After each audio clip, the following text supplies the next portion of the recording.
All right. Let's get started. We'll see who trickles in as we get going. Give me one sec to share my screen with all of you. So for anybody that just joined or saw what was going on as you were joining, that was Cook Medical. They sponsored the meeting, so they took some time to explain to us a little bit some of their products. She talked a little bit about ureteral stents for anybody that was here for that. So thank you to Cook Medical for sponsoring the meeting, for helping us do this kind of stuff. This is the University of California Irvine Department of Urology Student Journal Club. It's presented by the UCI LIFT program. It's for medical students, residents, anybody that wants to join. So your hosts, Andy Shea, he is a second-year medical student at UCI that helps host the meeting. And then Kaylin Morgan, and then Rohit Bhatt. We are the incoming UCI research scholars, the fellows, and we'll be running the meeting for this next year, and I'll be hosting today. So I'll do some quick introduction of Dr. Gelman, and then we have some student presentations. Both Raj and Fredrick have prepared some articles, and then we'll do some discussion. Just something to know about. For those of you looking for virtual opportunities to be involved or learn about urology, UCI does their grandest rounds virtually. You can contact this email address and they can set you up with the links. And every Monday when they do their grandest rounds and their education for their faculty and residents, you can tune in and listen and learn something about urology. And that's something to know about. Every Monday at 5 o'clock Pacific time. So Dr. Gelman is with us today. He is the director of the Center for Reconstructive Urology, the fellowship director for Reconstructive Urology, and a professor of urology at the University of California, Irvine. So he's an expert in reconstructive urology as well as urethral disease and stricture disease. So he'll be helping out a little bit with that presentation today with his thoughts and questions. And just know that he's on the call as well if you guys want an opinion from an expert. Presenters today: Fredrick Okoye from Philadelphia College of Osteopathic Medicine and Raj Kumar from the University of Illinois College of Medicine will be presenting the articles. And maybe we'll start with who has the vitamin D article. So Fredrick, do you want to go first, and then maybe we'll have Raj go second? Sure. Could you give me 1 second real quick? I just want to close the door. Oh, you're good. You're good.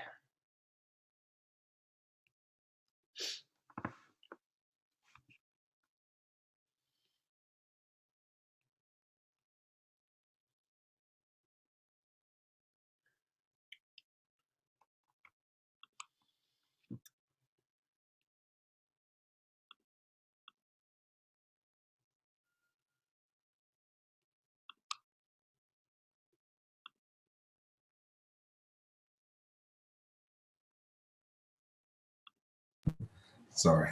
My parents are being very, very loud in the other room. Are you able to share your screen with us, or do I need to make you a co-host? I'll make you a co-host. Okay. Yeah. Okay. So I'm not gonna lie to you. Oh, there we go. Okay. Can everybody see that? Yeah, we got it.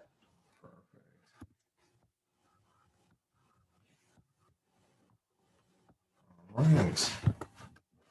So, good evening, everybody, and thank you again for the opportunity. UCI LIFT program, as well as the Journal Club, Dr. Goldman, or everybody that's here.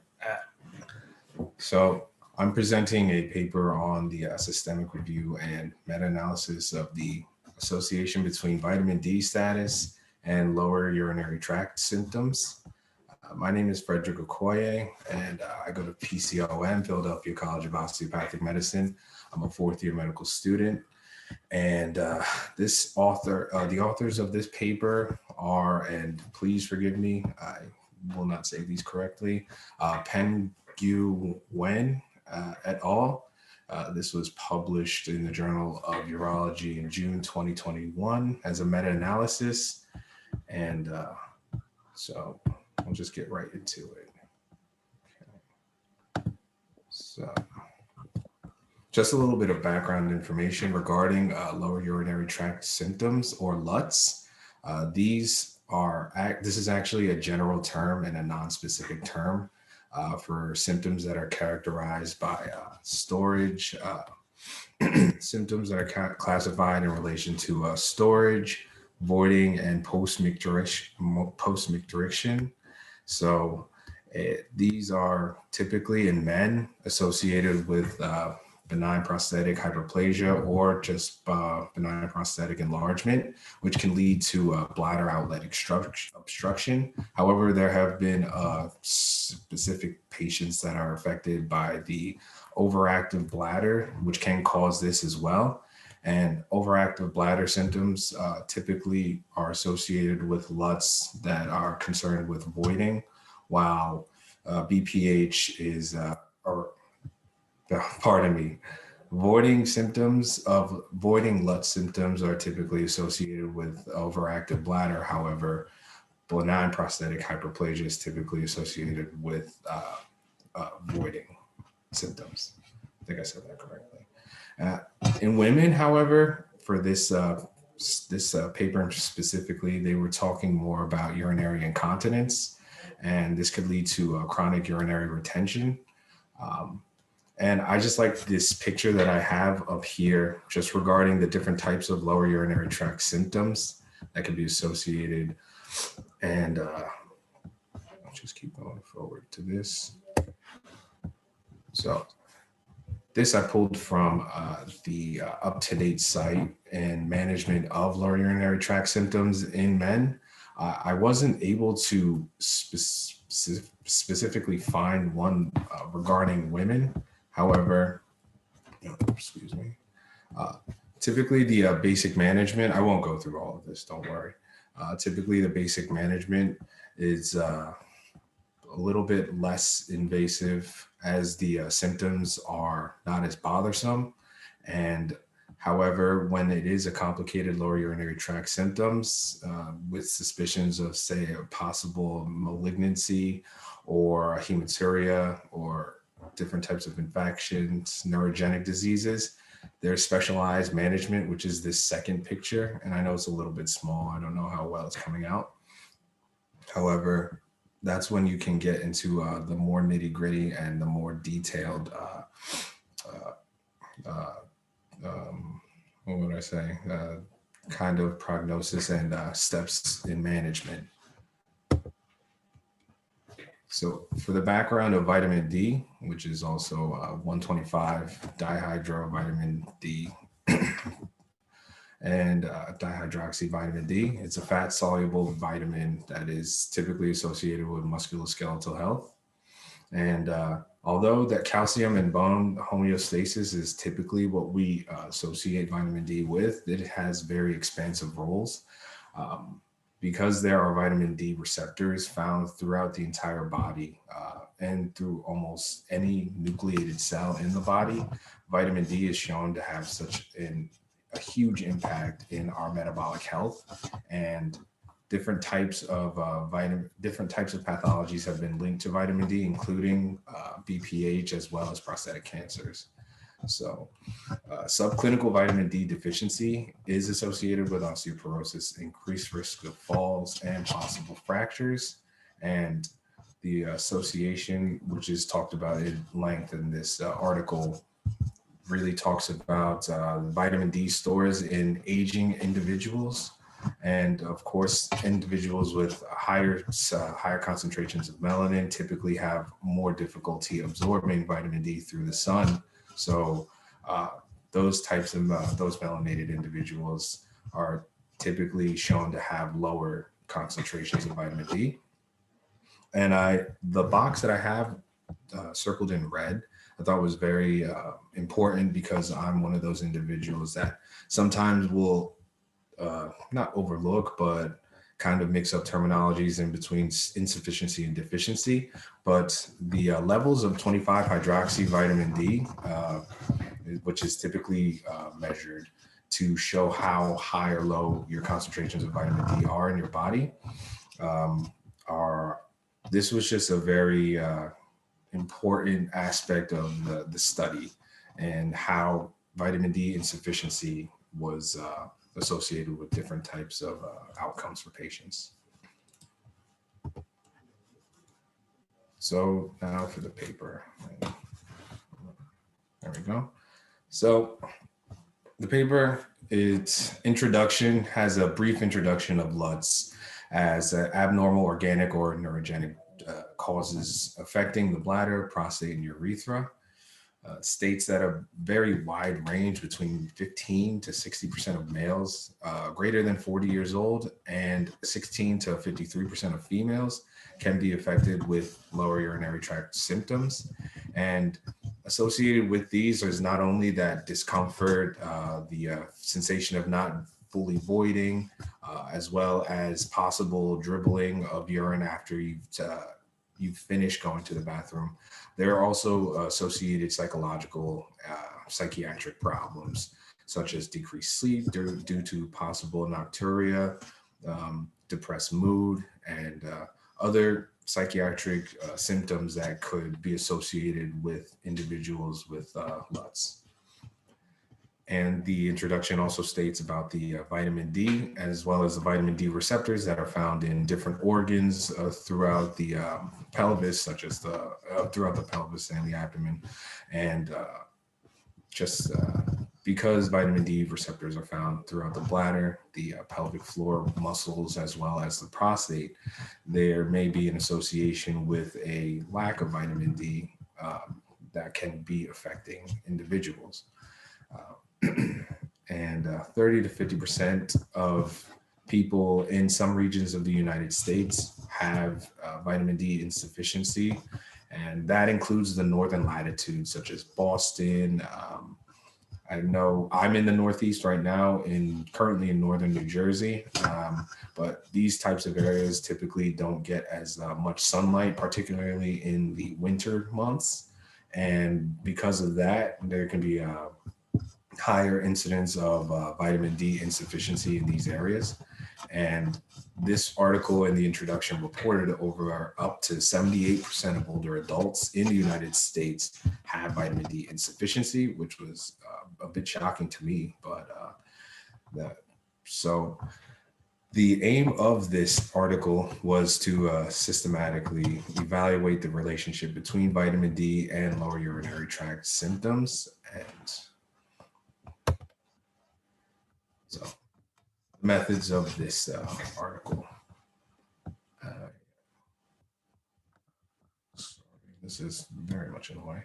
So this was, again, a meta-analysis that was utilized Scopus, PubMed, and Embase databases. They utilized an eligibility criteria. An eligibility criteria for studies, broken down into two different, categories that they wanted to determine the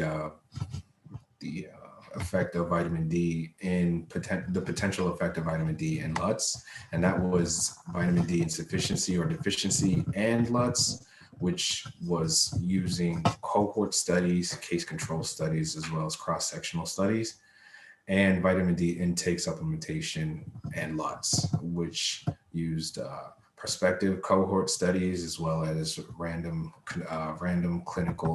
clinical trials.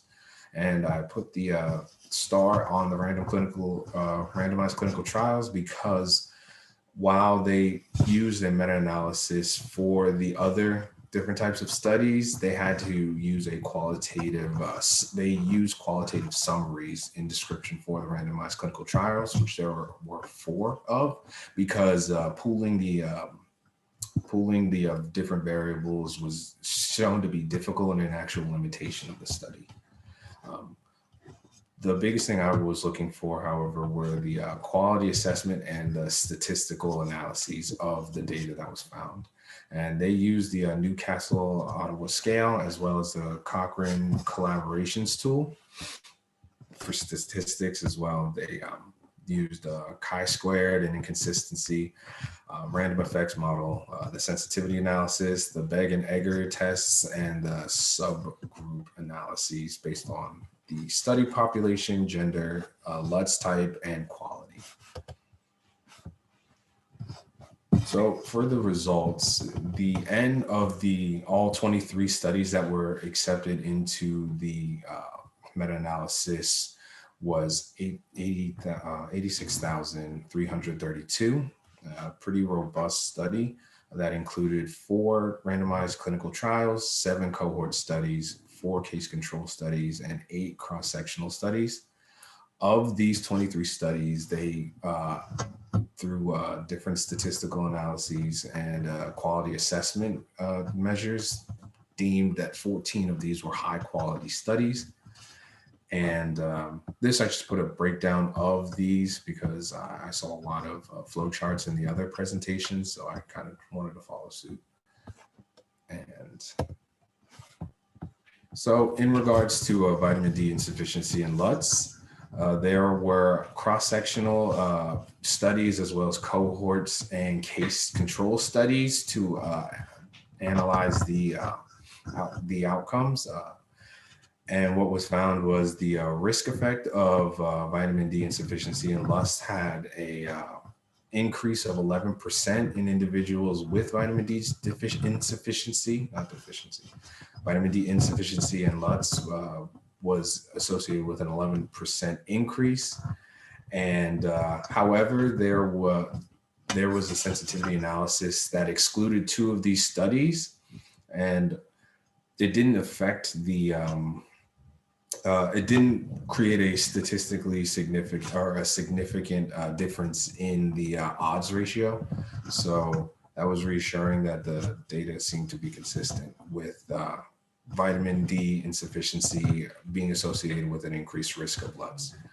And for the risk estimates of vitamin D insufficiency and LUTS, the pooled odds ratio was a 3.03. However, there was very high heterogeneity. And again, the sensitivity analysis excluded 1 high-powered study that reduced the odds ratio to 2.06. Again, it wasn't statistically, it wasn't significant in the difference, so that the risk estimates is still, the study still holds true. So for vitamin D supplementation and LUTS, there was a cohort study that had an N of about 75,000, and it just, the conclusions they've reached were increased vitamin D intake is associated with a decrease in lower urinary tract symptoms with an odds ratio of 0.89. And so that was a really reassuring to know that vitamin D supplementation may be able to potentially offset some of the symptomology associated with LUTS. And finally, there was a subgroup analysis that took into account ethnicity, gender, as well as different types of lower urinary tract symptoms. And this showed that non-Asian populations experience worse effects with vitamin D insufficiency on LUTS with an odds ratio of 1.93, as well as the risk in women is more, there's a more likely chance women may experience LUTS with vitamin D insufficiency than men, with an odds ratio of 1.72 versus in women versus 1.16 in men.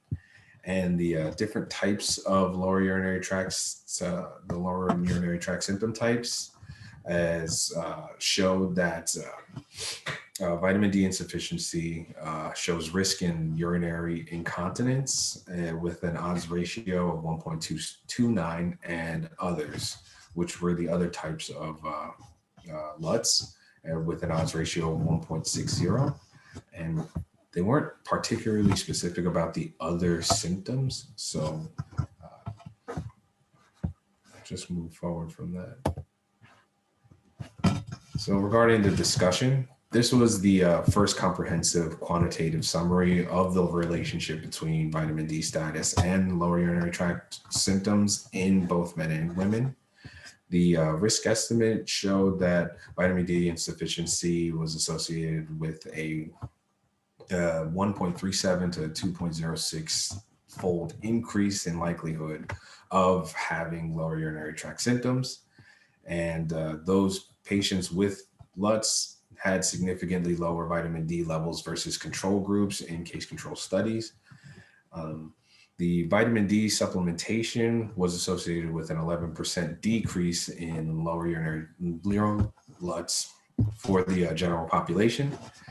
And the sensitivity analysis, which incorporated different ethnicities, genders, different types of LUTS types, was the pooled effects were robust and there were no obvious publication biases observed, as well as all the parameters that were tested in this study. There didn't seem to be any obvious publication biases. So urinary incontinence is the most common symptom of LUTS in women in this study.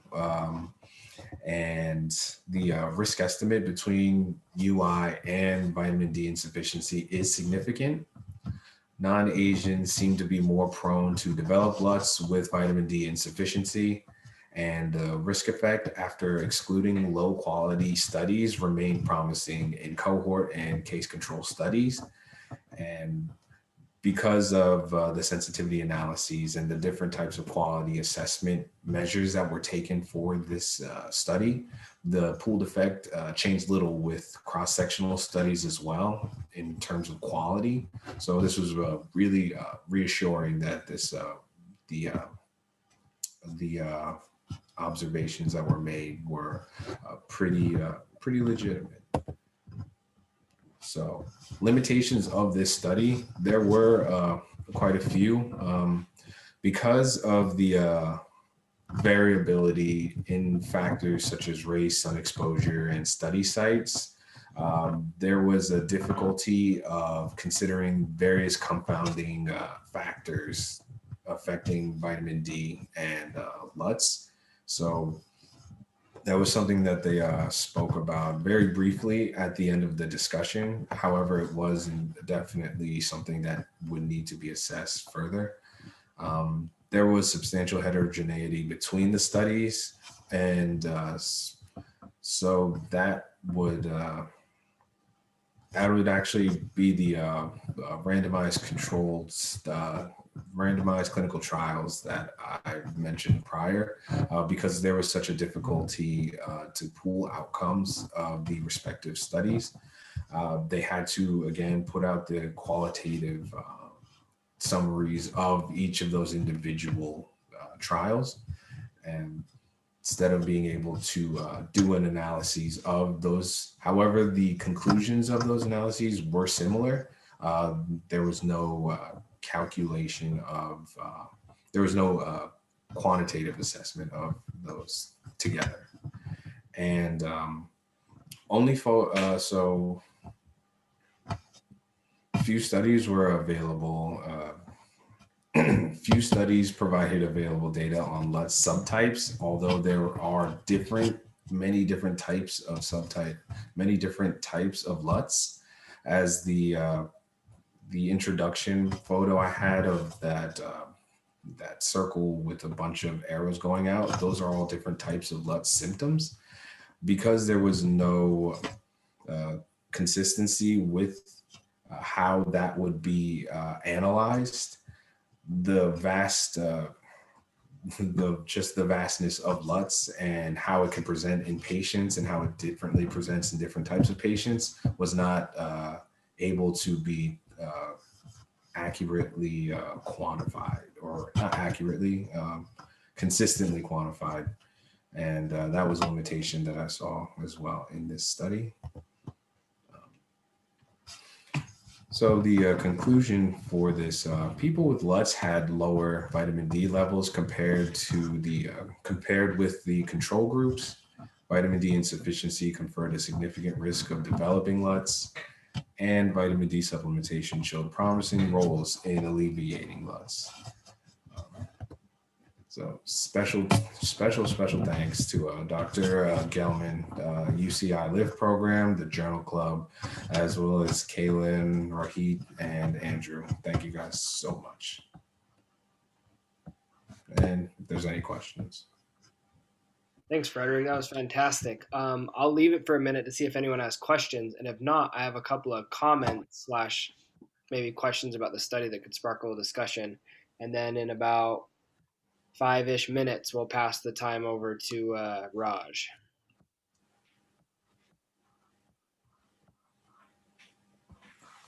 Maybe, can you guys hear me? It's Dr. Jordan. Maybe not. Dr. Jordan. Hi. So first of all, I just wanted on behalf of our program, and Dr. Stephany is also here, and Dr. Gelman, to welcome you guys to the Student Journal Club. This is really a lot of work by our LIFT fellows, and we appreciate the work. These papers are often familiar to us from our own journal club, so it's good to sort of hear about them again. Where are you in northern New Jersey, Frederick? Exactly. I'm in Sussex, New Jersey, in the kind of in the boondocks, like near the border of East Stroudsburg, pretty close to that. So do you go to Robert Wood Johnson, or where are you? I'm actually at PCOM PCO, and my parents live up here. So I'm just home. This is my dad's office, actually. Oh, okay. So Dr. Gelman may have a couple of questions, Dr. Stephany, but what do you think of this paper in terms of demonstrating cause and effect between vitamin D levels and LUTS? Do you think it's a convincing argument for the role of vitamin D, such a multifactorial compound with receptors almost everywhere in the body? What are your thoughts taking this away? Do you think we should all start taking more vitamin D to prevent LUTS, at least the males in the species? So is this for me in particular? Yeah, it's for you. Okay. If other people can answer too, if they like. It's just a question for discussion, really. Yeah, I actually don't think everybody popping vitamin D tablets is quite necessary if you're within that sufficient range. Just because, and I'm just speaking from personal experience, I remember getting my physical and being vitamin D insufficient as well. But I thought I was perfectly healthy. But as I took more supplementation, just from my doctor's recommendation, I did have like more energy. Might have been something that I thought was making me better. But I think vitamin D toxicity is potential for individuals that are taking too many supplements, and that could be a danger to patients that may not know how to modulate taking 1,000 IUs versus just popping as many as you can, because the more the merrier. So yeah, I mean, one observation a few years back, it was thought that vitamin E was important for the prostate, among other things, and zinc and so on. And the danger with these things, I think, is that they can get promulgated, and everybody goes out and loads up on these things, and then they find out there's toxicity, or that it even maybe not even as bad, that they don't even help. So, you know, to me, this is more of an association rather than cause and effect. I think that the conclusions are a little bit overdrawn here. You know, it's interesting that there seems to be some correlation, but that's really all it is. It's not a cause and an effect until somebody actually does a study, randomized controlled study, as you alluded to. So that's all I wanted to observe. I'll turn it over to Rohit again. Go ahead, Caleb.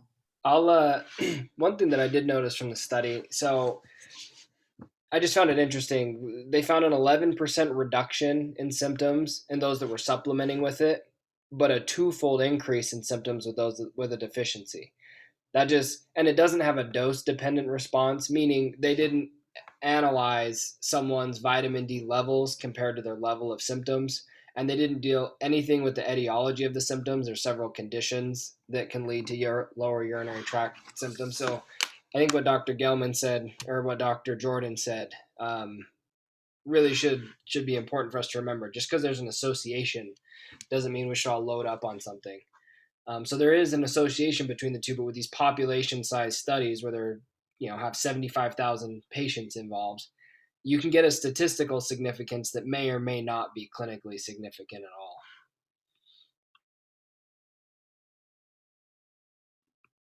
Are there any? Yeah, so just kind of hopping on that, I think like, a twofold increase, kind of like what you were alluding to, a twofold increase from 0.1% to 0.2%, even though it might be statistically significant, what's the actual functional significance of that, So kind of like to what Fredrick was alluding to, should we be loading up on vitamin D, for that kind of effect?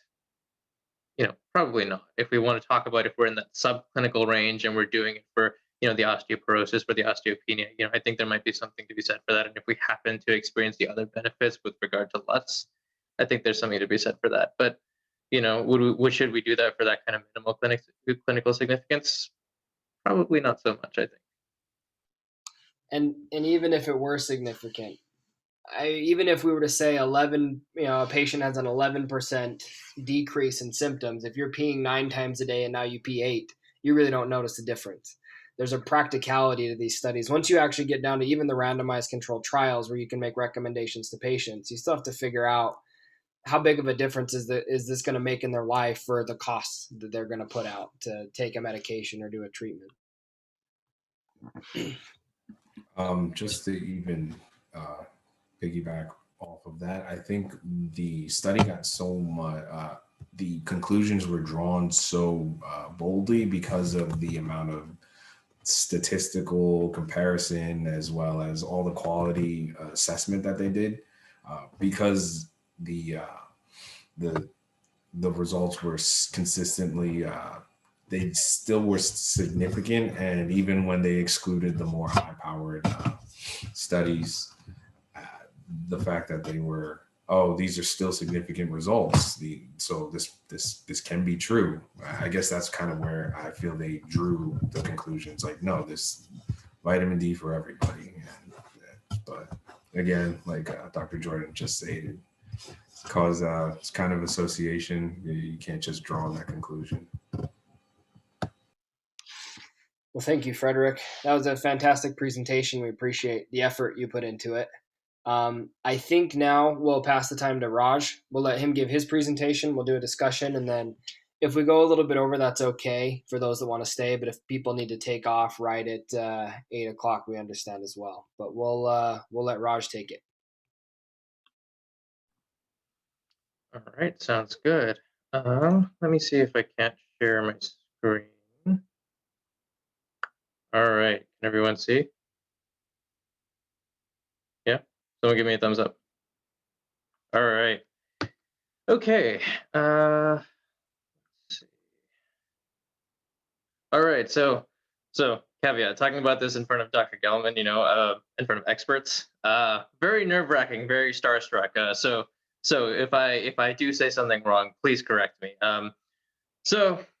Hello everyone. My name is Raj. I'm an MS4 from the University of Illinois. I'm from Florida, and I'm actually also a research fellow at the University of Southern California. And I'm going to be talking to you about this paper by Tam et al. Called "Critical Analysis of the Use of Uroflometry for Urethral Stricture Disease Surveillance." So before we actually get into the paper, I wanted to talk a little bit about uroflometry. So what is uroflometry? Well, it is a non-invasive test. It's a non-invasive test, and that's really important. I'll get into why that's important in a minute. But it is a non-invasive test that essentially measures the speed at which urine is expelled from the body. It calculates the urine flow rate over time. And just thinking about this, we can kind of imagine what this might look like, right? We know that urine flow typically starts slow, but it speeds up until we get this peak flow rate. And then it gradually decreases when the bladder is close to empty. It slows down again. So thinking about what this might look like if we plot it on a curve, it looks something like this. It starts at 0 and then gradually increases over to this peak and then decreases again when the bladder is close to empty, all the way back to 0. So when we're looking at a uroflowmetry test, what do we look at? We look at, one, the shape of the curve. We want this kind of smooth curve like I just described. We also look at this number right here, right up at the top. We look at this max flow rate, which is denoted by QM. And sometimes we also look at this number right here, dead center, which is the average flow rate denoted by QA. And for this graph, the numbers are here, So these are kind of what we look at when we do a uroflowmetry test. Uroflowmetry test involves the patient urinating into this kind of funnel-like object, which detects the urine flow rate. So it's very non-invasive. So comparing uroflowmetry curves, we just saw this curve. This is one of the curves they used in the study. But I also wanted to show you what a curve might look like if it's abnormal. So let's take a look at this curve right here. So we can kind of see this unusual pattern. He kind of starts and then stops and then starts and then stops. And it's a kind of very sputtering pattern here. And then he's eventually able to get all the way up to this kind of plateau shape, which has a peak over here, and then it decreases to 0. Now, this is kind of an abnormal curve. It's a curve that might indicate that something's wrong. So what does the test tell us? What does Uroflow tell us? So normally in males, flow rate can vary from anywhere between 10 to 21 milliliters per second. And so if the values, not just the values, but also the shape of the curve is abnormal, right? It might be able to tell us, it might imply that there's an obstruction to urination somewhere. Now, there are some caveats to this that I'm going to go through. Now, the biggest caveat, anyone who's been to a clinic that does Uroflow knows this, that the Uroflow varies with voided volume. Now, that is the biggest caveat. If a patient comes in with only 100 milliliters of urine in the bladder, the Uroflow curve is going to be diminished, the peak flow is going to be diminished, and the test isn't going to actually tell us too much about whether or not the patient is experiencing issues.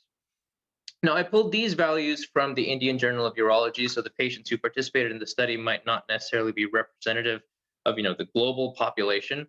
But what I wanted to show was that as the voided volume increases, we get a change in the peak flow rate like this, right? You can see that a lower voided volume has a decreased peak flow rate.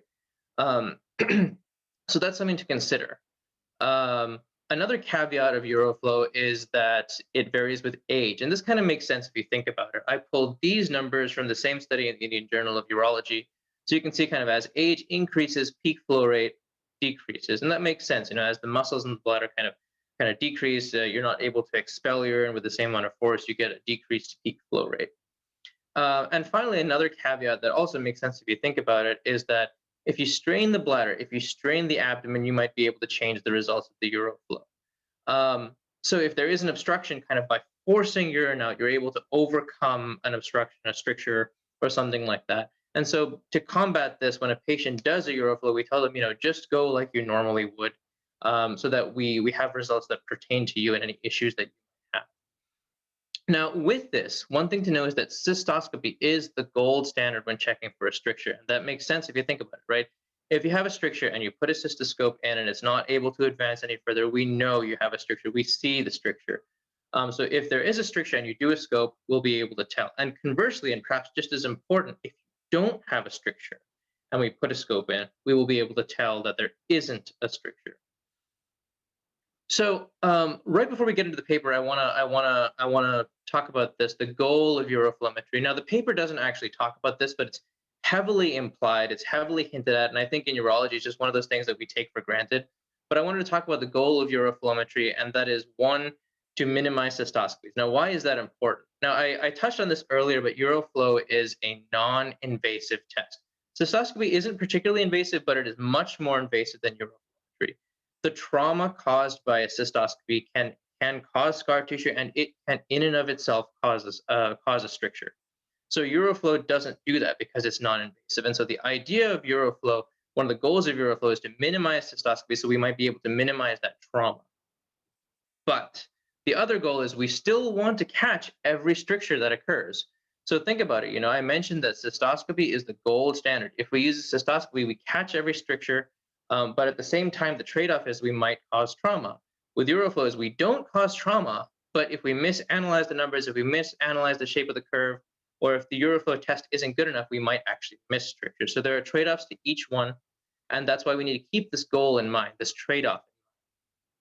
So now that we know a little bit more about Uroflometry, let's talk about the paper. So what does the paper evaluate?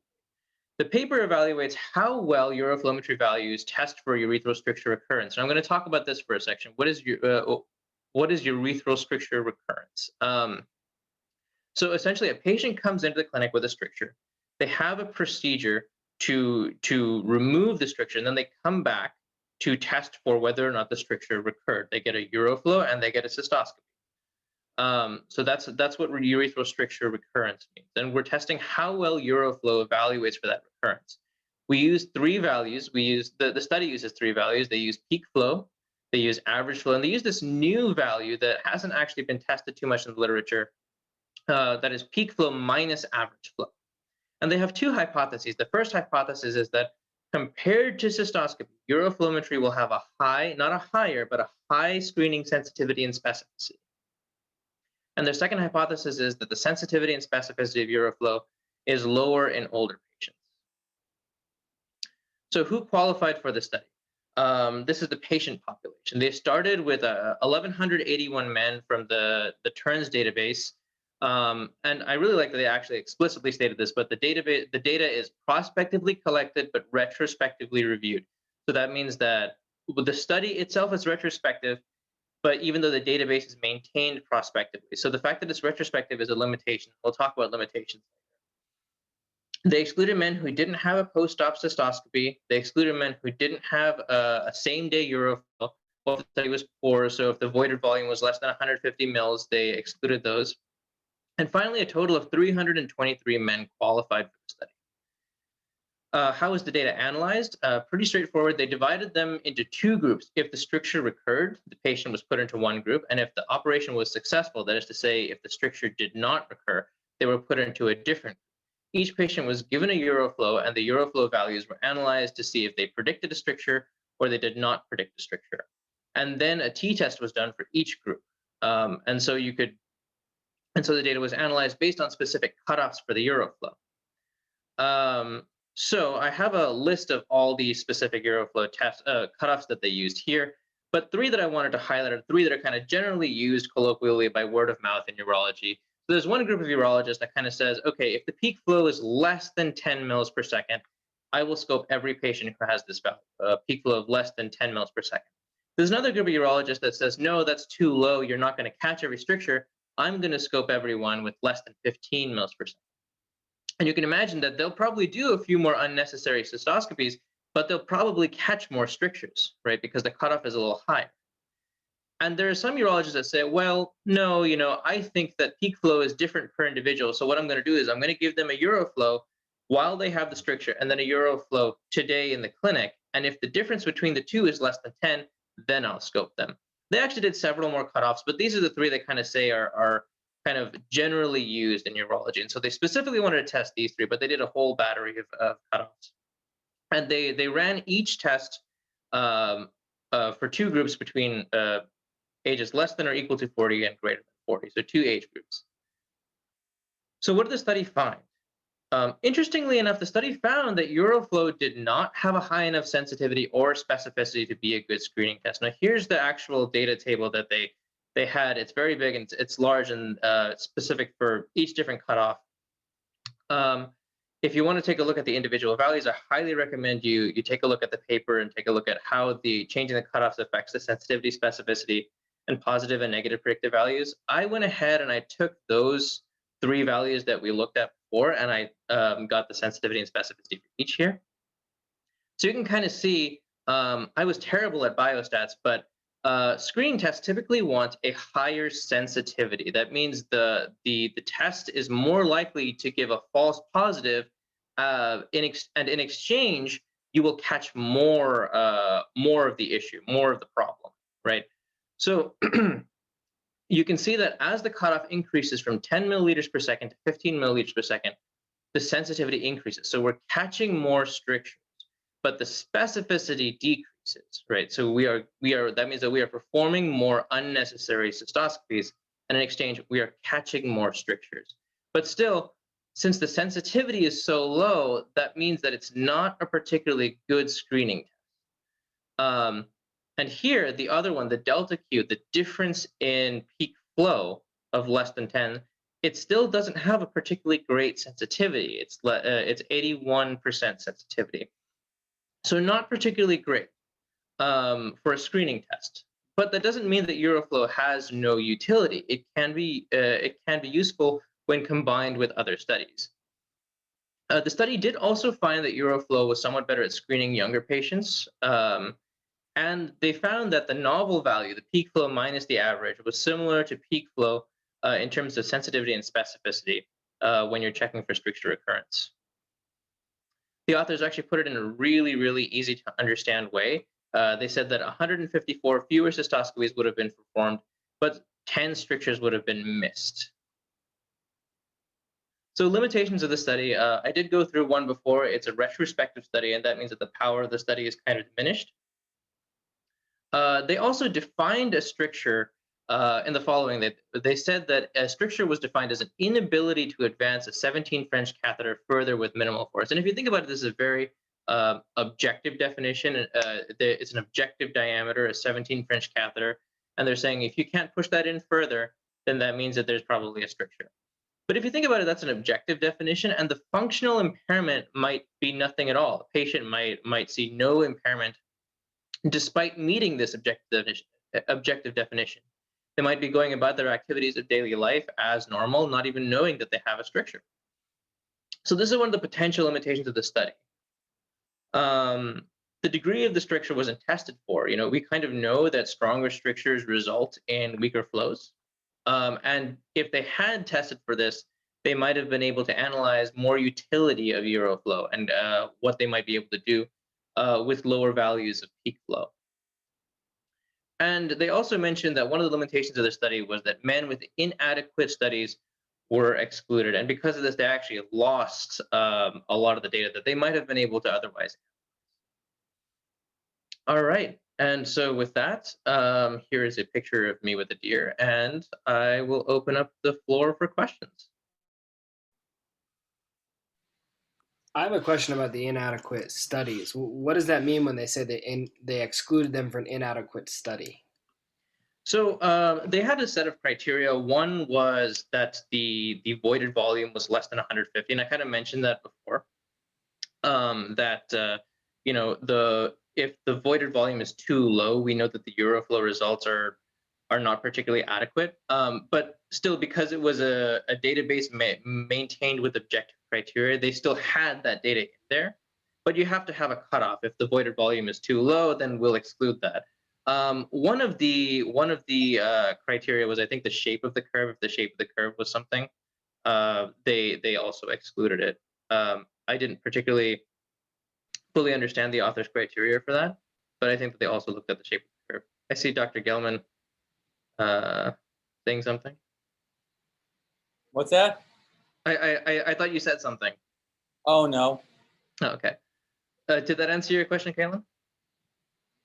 Yeah. I'm thinking about this Uroflow. I mean, obviously the study showed that it may not be the great screening test that they wanted, but I was thinking about practicality. So you look at a study like this, and even if it had been really statistically significant, it's a great screening test, but then you look and half the time or a good chunk of the time, they're not even able to analyze the patients because they don't have a good volume of urine they come in with or whatever. It ends up not being that useful in the clinic because a good majority of the time something prohibits the test, like the way the patient comes in or whatever. So I just was curious what they were excluding. That's true. But if you look at it another way, those are objective things that we know. We know when the volume is low. We know when the curve is, a little funky. So if we can eliminate those tests that, if, for example, a patient comes in and they have 250 mils voided and the curve looks fine, we know that we can use that curve adequately to potentially screen that patient and say, okay, you know what, you probably don't need a scope today. and then we would have prevented an unnecessary scope.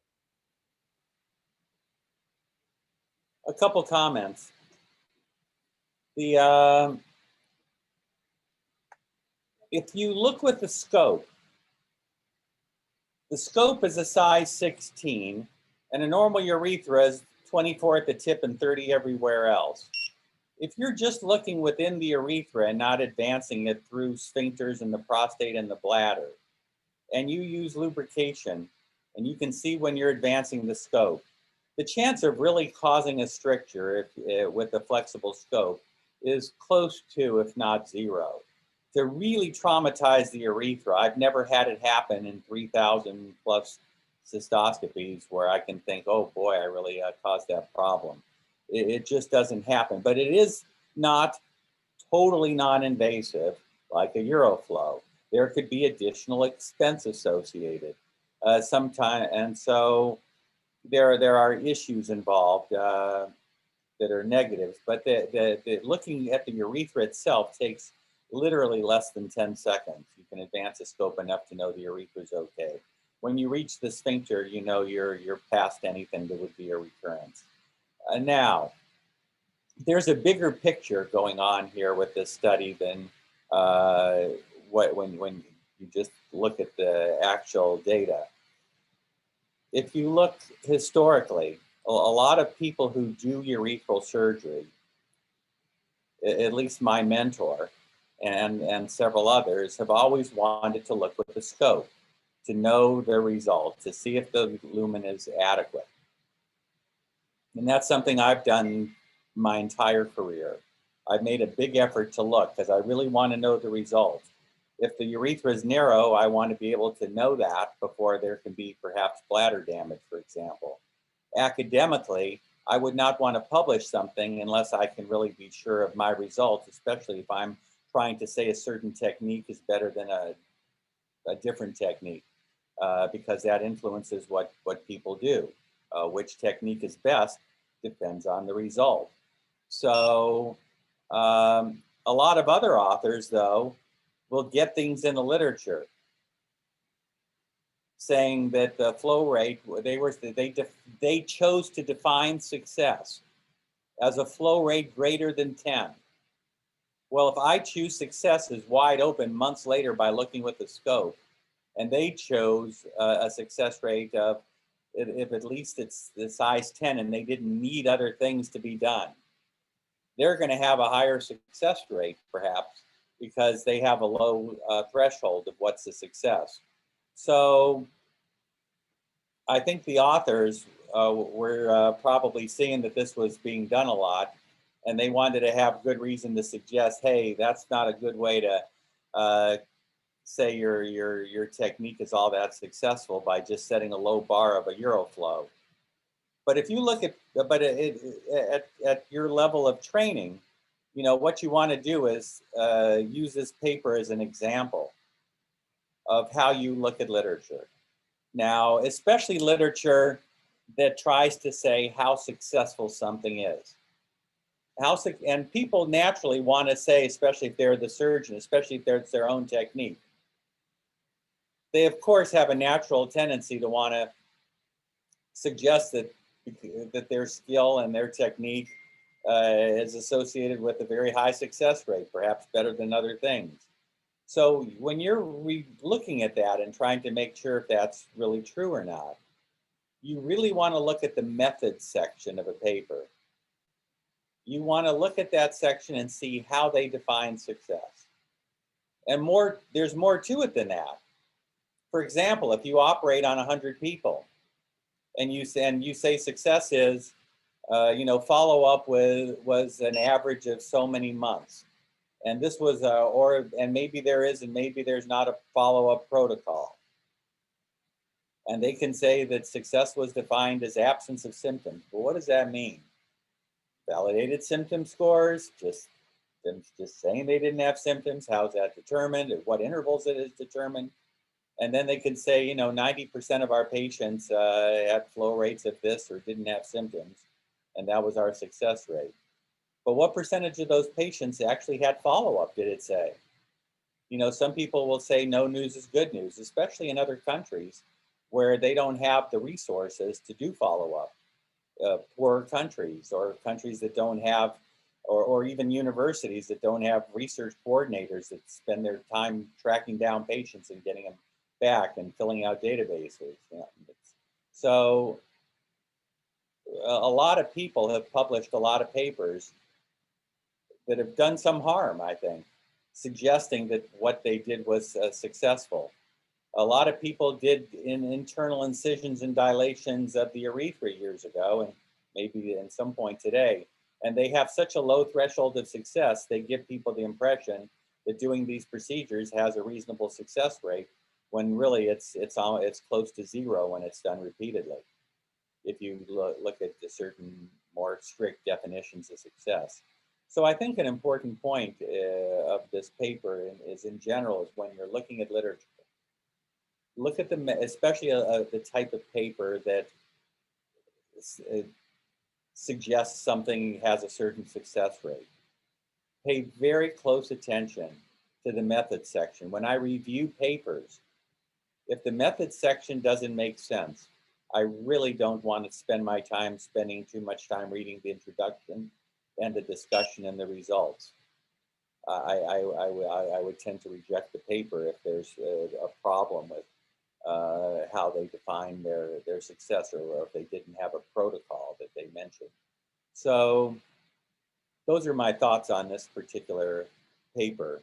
Yes, a Uroflow has its certain limitations. It has certain advantages, but it's really important to know the limitations of something when you're trying to determine the success of a certain surgery, for example. So good job presenting that paper. That was a very nice review. Thank you very much. I have a question for you, Dr. Gelman. I was working in a small urology clinic a couple months back, and instead of they were doing some flow analyses, and instead of doing the catheter flow analysis for like bladder conditions, they were doing it was like a condom type catheter to analyze flow. Have you seen those used before and seen that they work? I have not. People are trying to do all kinds of things by measuring the sound, thinking if they can come up with an app so people can do it at home. You know, that's very interesting. But there's even already with ideal machines, there's some limitations. Even when you have the funnel-shaped machine and you have the graph, there are limitations. So trying to make it an easier version may even have more limitations, unfortunately. But I'm always open to newer ideas. I just don't even think the Uroflow in its best iteration is really the test that gives me what I'm seeking. However, I do think it's a nice follow-up tool, and we do use it. And that's in part because if you wanted to really see how well people do long-term, you could look at it with a scope with them once a year for life. But it's hard enough to get somebody to come back to have that once, let alone once a year forever. So I think it's that's one advantage. It does give some information. There's other things that give other information too. When somebody does a Uroflow, there's usually also, though that wasn't part of the study, they can check how well the bladder's empty. That's called a post-void residual, which is measured with an ultrasound. So as soon as the patient urinates, generally when somebody does a Uroflow, they also do at the same time an assessment of the residual. And if the bladder's emptying well, the patient doesn't have symptoms based on validated symptom assessment, the urine and has a reasonable flow rate, you know, on follow-up after you've confirmed the wide open urethra on cystoscopy, you know, we generally consider that very adequate, that we wouldn't want to look with the scope a second time. But if there's an indication, we would. Thank you. I have one more. Just this might be a naive sounding question, but it's kind of just a curiosity. Have you heard of anyone using like ultrasound or Doppler ultrasound during urination to check like flow and lumen patency and things like that? Has something like that been done that you're aware of? that would be very operator dependent, I would imagine, too, which would be very tricky. So somebody'd have to be urinating while you're standing there holding an ultrasound on their urethra, and with a reasonable voided volume, and have a good idea of what you're seeing on the ultrasound screen. It could potentially be of some advantage. I can tell you that most of what ultrasound's used for is to evaluate the urethra before surgery to see if there's a stricture. That became popular from Jack McInich, who's a urologist who was very well known and made major contributions in San Francisco. And there were some papers that came out of that, but I don't think it's the mainstay. One thing about that, though, is when you're looking for stricture, the way they did it was not to look for urination. They did it by injecting contrast, and instead of doing a film, they had to distend the urethra. So sometimes when there's no distension of the urethra, you can't tell the luminal patency when somebody's voiding because there's no distension. So you really don't see the lumen diameter. But when you inject, then you have a distended urethra along the length, because where the sphincter pinches, that provides resistance. And between the tip of the penis and the membranous urethra, where there's a sphincter, you have a dilated or a distended open urethra. I don't think you would get that on a voiding study to that extent, so you may not have that clarity as you would get with either a retrograde urethrogram or an ultrasound doing injection. I find the resolution way better with a retrograde urethrogram. Some people say that you can get a better idea of the spongy tissue surrounding the stricture and the amount of fibrosis with the ultrasound, since you just see the lumen from the retrograde urethrogram. But I don't think doing that ultrasound ever has changed my management. When I see examples of people that show the retrograde urethrogram and how the ultrasound has helped them, I think that the only reason they made a different decision after the ultrasound is because they didn't do a very good retrograde urethrogram.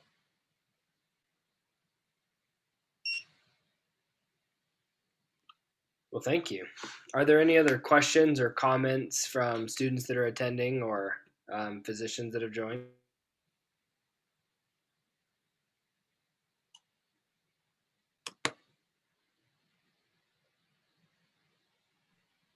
Dr. Stephany, I think you're muted. I was just going to say hello to everybody. I'm Dr. Stephany, one of the pediatric attendings.